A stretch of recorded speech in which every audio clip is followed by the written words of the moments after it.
thousands of miles away from the Americas and Europe. Slavery has existed in multiple forms throughout history and across a wide variety of cultures, but slavery in the early Americas, meaning the North American colonies, Central America, South America, and the Caribbean, was ultimately powered by the labor of enslaved Africans and their descendants. And there's an important question many people don't stop to ask. Why Africans?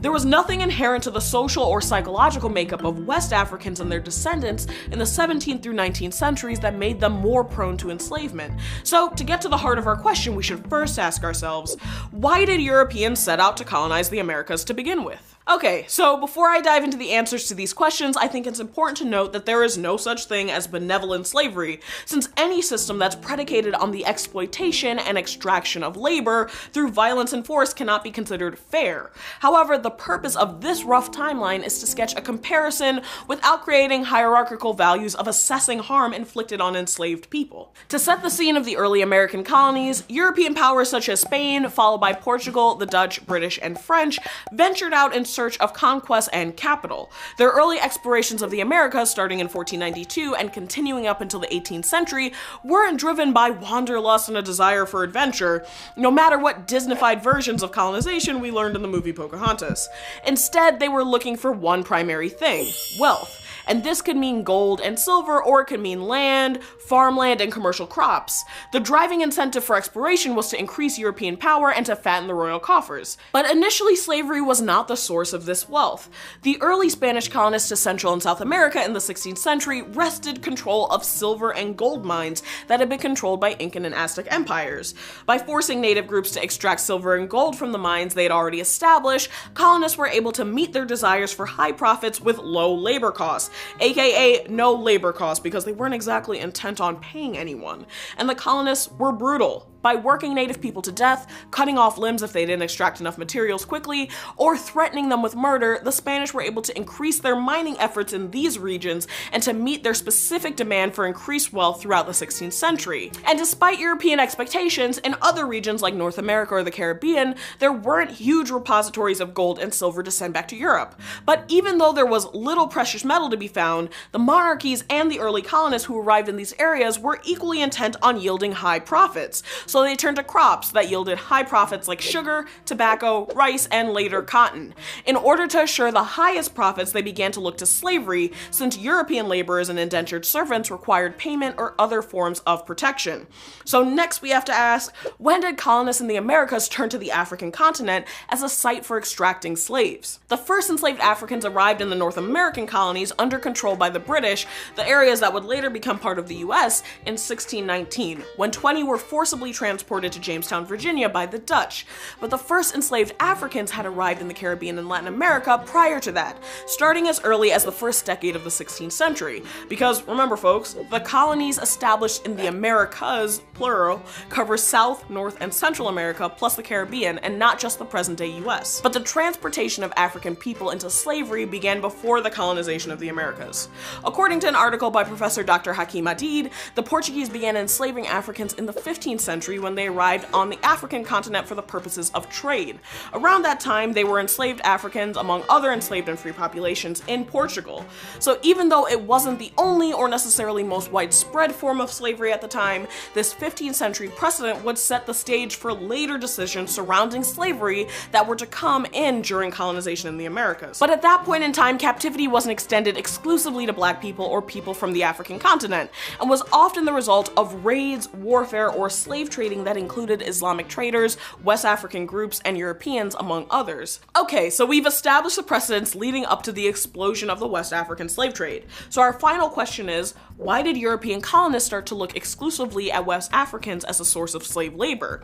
And how did the emergence of chattel slavery in the Americas differ from pre-existing forms? Remember that the colonies were established to make money for royal families and wealthy colonists, and a small class of wealthy colonists who owned large plantations looked to increase their margins through not paying for the labor that generated their cash crops. So it wasn't that slavery was needed to develop the colonies, but rather that it was decided that this was the quickest way to enrich the people invested in getting rich.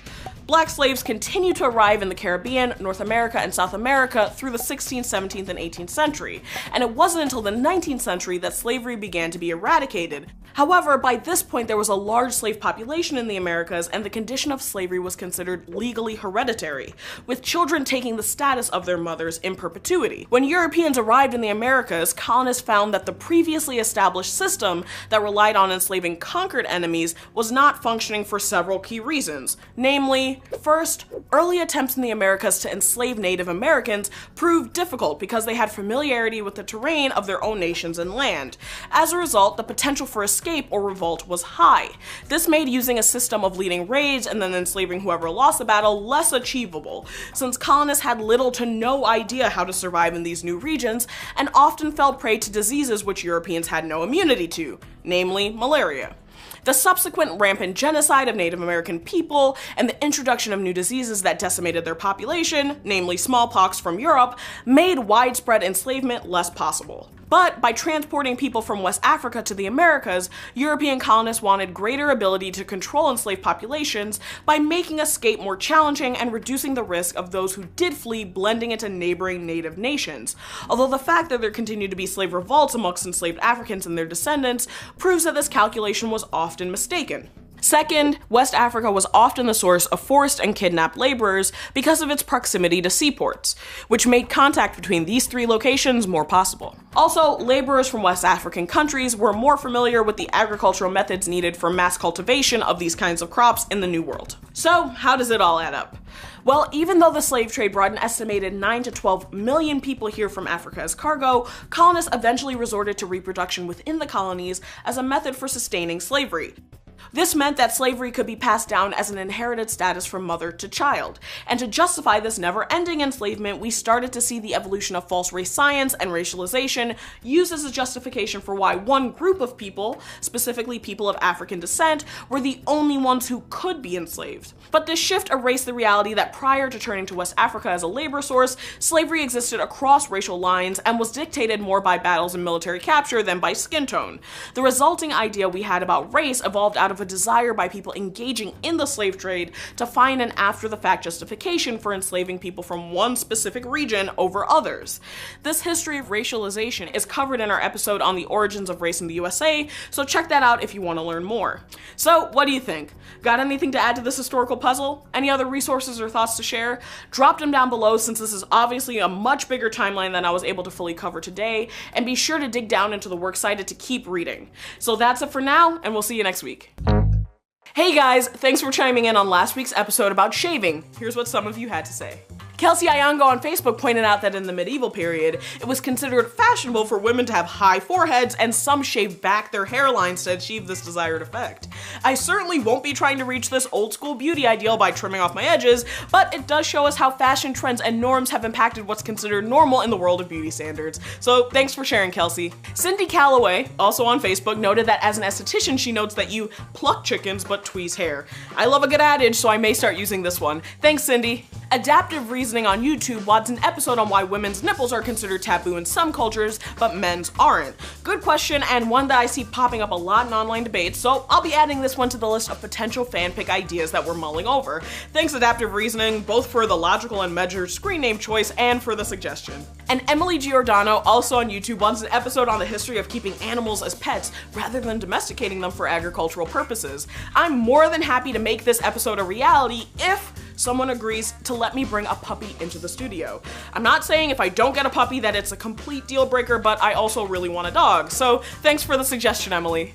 That's it for this week. Remember to keep sharing, subscribing, and following on Facebook and YouTube, and I'll see you here next week, hopefully with a puppy.